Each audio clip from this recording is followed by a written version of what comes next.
Are situationships replacing traditional relationships? Let's get into it. Hi, I'm Daphney and I own a company called Fern Connections. And look, y'all, look, he doesn't have his thing on anymore. You see how cute he looks? Anyway, let's just jump into this topic before he gets annoyed with me. Okay, so situationships. You know, for some reason people thought this was something new. Like some people think this is something new. But we all know that situationships have been going on forever. I mean, maybe we didn't call them situationships back in the day, but honey, people have been doing this stuff forever.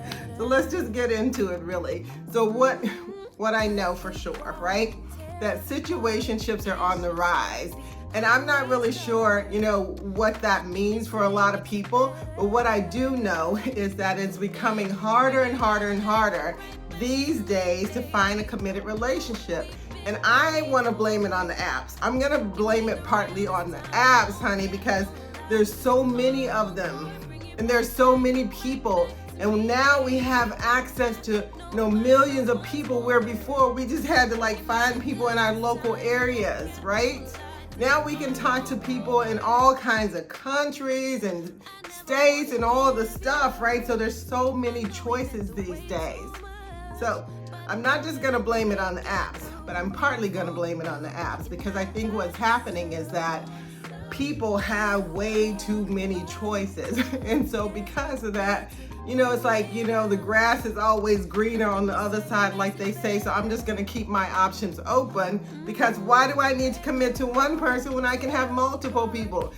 And y'all know I'm good with dating multiple people at the same time. What I'm not great with is that, people never committing to one relationship or whatever that looks like for you because you just want to keep your options open forever. So you're out there playing the field, playing these games, and people are tired of that. People are really getting tired of that, right? It's like, I want something real. I want someone, that I can build something with. So I'm tired of all these games, right? I'm tired of, it works for 2 weeks, it works for a few months, it works for a little bit, and then next thing I know, it's over, right? And I really do believe that, I believe a couple of things, and let me get into it, right? I believe that, there's too many options out there, right? And I believe that, people are so afraid. I mean, they really are. People are so afraid of getting hurt. They've been hurt so many times before. They've been let down. They've been disappointed in these relationships. And so now they just don't want to do it anymore. To me, it's not just the apps, but it is about how we look at relationships today. And I also want to blame that on the fact that a lot of us don't know what healthy relationships look like. And if you think about it, when we were growing up, I don't know if we had the best examples. I'm gonna tell y'all for sure that I know I didn't have the best examples growing up of what a healthy relationship should look like.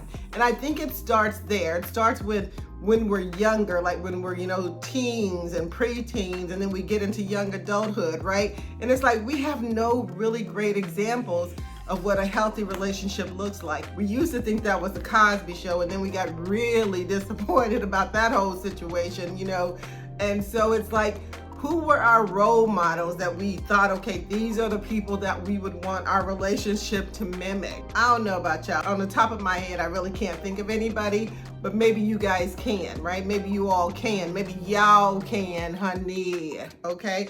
So tell me, who would your role models be? Who would you want to mimic your relationship after, right? Having said that, I really do believe that if we go back, right, and look at, our childhood, and I know a lot of you, like myself, I didn't date a lot when I was younger. I was I don't have time for all of that, right? And some of you didn't have the opportunity to date because you were determining, who you were and how do you move through the world, the earth, right? And so, that in itself, I think, is a hard thing when you're dealing with, who I am and, how do I fit into this, thing that we call life, right?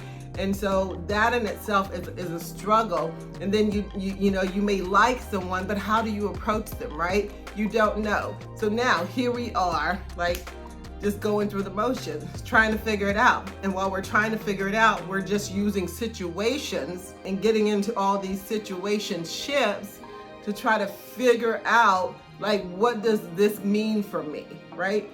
Am I the person who can stick around for a little bit, or am I just the person who needs multiple people in my life? Am I the person who, I'm cool with, like, let's just see how it goes. Like, let's see how it flows, and if something comes out of it, that's cool.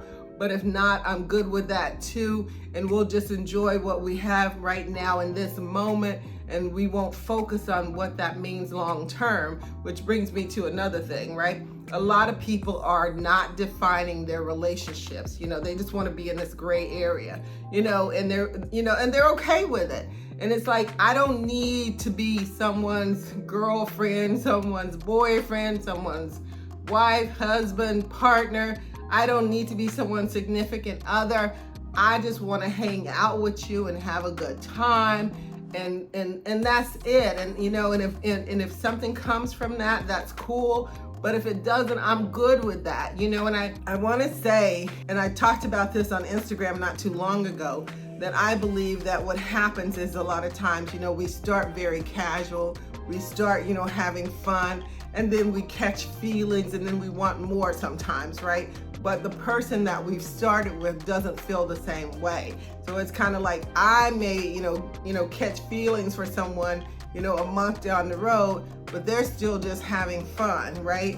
And one of the things that I've learned is a lot of times people won't ask. They won't ask the question, what is it you're looking for? What do you want? So, is this going anywhere? Are we just enjoying ourselves right now, just hanging out and having a good time, right? People won't ask because they don't want to know the question or the answer, should I say, right? So let me say this to you, that I don't think there's anything wrong with situationships, and I don't think they're going anywhere, right? They've been around a long time and they're here to stay. And I think the big deal is this, that if you don't want a situationship, honey, you better let people know up front, and you better define what it is you want, right? You have to know what it is you want so that you can explain that to other people. And let me just say this, and if they're not cool with that, and if they're not interested in that, that's okay. So let me do a quick recap. Like I said, situationships are not going anywhere. They're on the rise.